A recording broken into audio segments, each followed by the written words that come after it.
Bonjour et bienvenue dans cette nouvelle vidéo sur le chocolat. C'est donc Elena de chez Geneva Cakes et on se retrouve à l'atelier avec notre meilleure amie la tempéreuse. Comme vous avez vu dans la photo et dans le titre de cette vidéo, c'est un peu différent d'habitude parce qu'on avait de grands projets, on était prêt à réaliser nos rêves et on va vous raconter tout ce qui s'est passé. Ça vous donnera quelques pistes pour mieux réussir que nous. Et surtout, ça vous montrera que parfois, il faut faire plusieurs essais. Mais là, on n'avait pas le temps de tout le filmer. Donc, on a utilisé ce qu'on a pour vous montrer les erreurs à ne pas faire lorsqu'on veut faire des petits lapins en chocolat.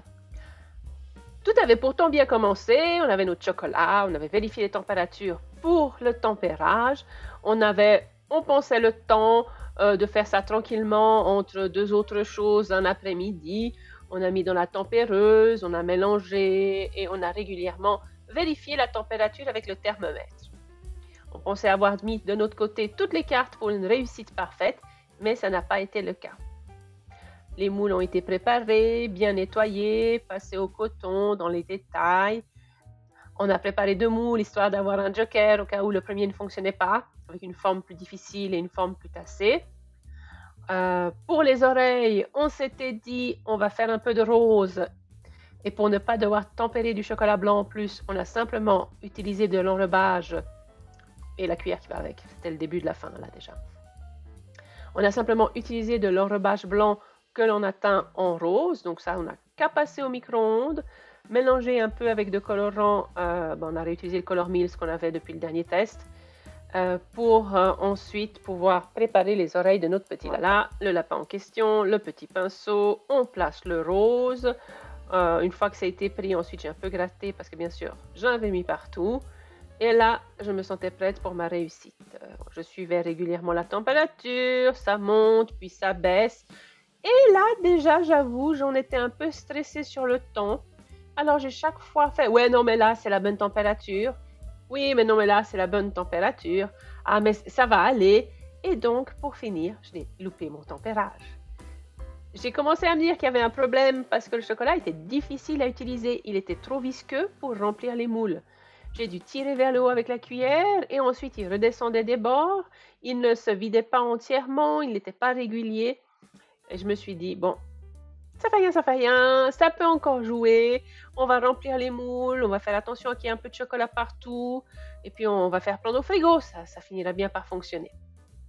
Quand le tempérage n'est pas réussi, il n'y a pas de rattrapage possible. Là, le chocolat ensuite, quand je vais le passer au frigo, ça va encore. Mais en réalité, ensuite, à température ambiante, il était mou et il était friable. Cette friabilité et le fait qu'il soit mou fait aussi qu'au démoulage, on a eu plein de soucis. Je suis encore dans la phase espoir, je remplis mes autres petits lapins au chocolat. Comme d'habitude, j'en mets un peu partout et on aura quelques conseils utiles sur les nettoyages par contre. Mais je continue parce que rien ne m'arrête et puis il faut essayer, puis il faut savoir pourquoi, il faut faire les choses d'une certaine manière et pas d'une autre. Donc, premier conseil, le tempérage est à prendre sérieusement et il faut prévoir d'avoir le temps. En réalité, j'aurais pu faire le tempérage entre guillemets plus vite en utilisant pas la tempéreuse mais en utilisant un bain-marie. Mais le problème, c'est que vu que je faisais plusieurs choses en même temps, je me disais ah, mais comme ça avance pendant que je ne regarde pas et puis on va suivre les températures plus ou moins.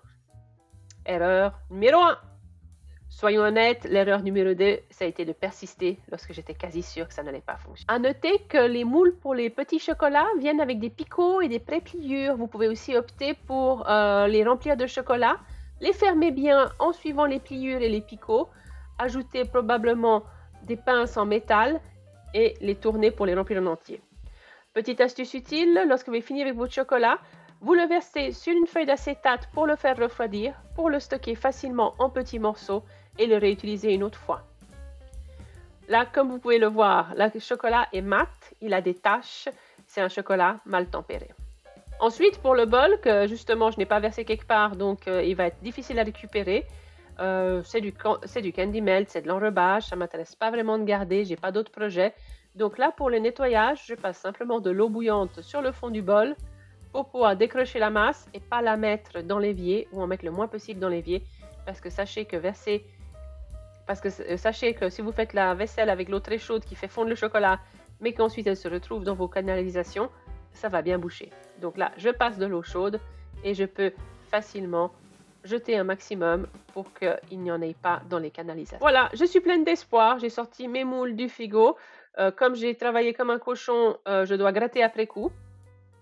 Leçon numéro, je pense qu'on est à numéro 3. Grattez bien avant de mettre au frigo parce que quand le chocolat est cassant, vous ne contrôlez pas du tout votre geste. Ça veut dire que si vous grattez un peu, ça peut encore aller. Mais là, les gros morceaux se détachent, les oreilles sont déjà cassées. Vous savez que ça s'est bien passé lorsqu'on voit la bulle d'air qui se sépare bien du chocolat. Là, j'ai un peu de peine, mais au moins la bulle d'air est là. Mais les rebords sont collés et donc le démoulage n'est pas facile. Une astuce, ce serait de passer la lame près d'une source de chaleur sur l'eau chaude et bien essuyée pour gratter plus facilement. Là, on a l'illusion que c'est pas trop mal parce que ça sort du frigo et c'est encore brillant.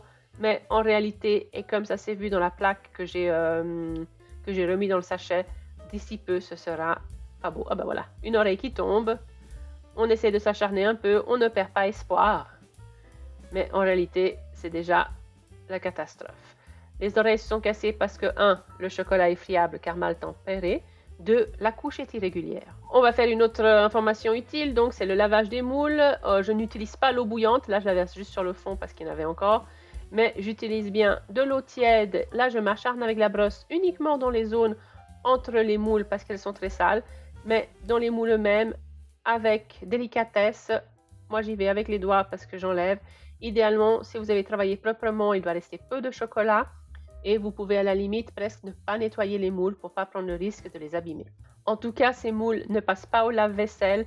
Et si l'eau est à plus que 40 ou 50 degrés, ce qui peut arriver dans certaines cuisines, ils peuvent même déjà déformer les moules.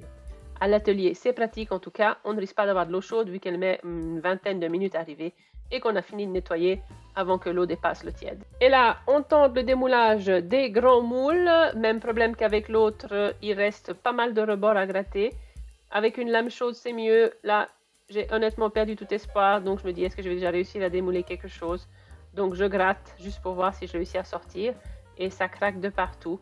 Le chocolat n'étant pas régulier, il y a des fentes qui se sont formées déjà à ce moment-là. Conseil sécurité, vous m'avez vu tirer le couteau vers moi, ça ne se fait pas. Hein. Mais il n'y a pas eu de blessés, sauf les lapins. Donc là, les bulles se forment, comme ça sort du frigo, ça va encore. Et là, on peut essayer de le démouler, mais je pense que si je... Voilà, vous voyez la belle... Voilà, le chocolat était trop fin, le chocolat n'était pas résistant. Et c'est... Voilà, j'en ai marre. J'abandonne tout, je commence à manger le chocolat parce que tout ça m'a donné faim. Alors, on va manger du lapin. Et là, on va juste regarder ce que donne l'oreille parce que j'étais très contente de mon oreille un peu rose. Je tire un peu. Ah, voilà, l'oreille est tombée. Vous voyez, les petits détails, ça donne toujours bien. Vous pouvez faire ça avec l'enrobage coloré. On va tuer le lapin. On va finir de manger tout ça.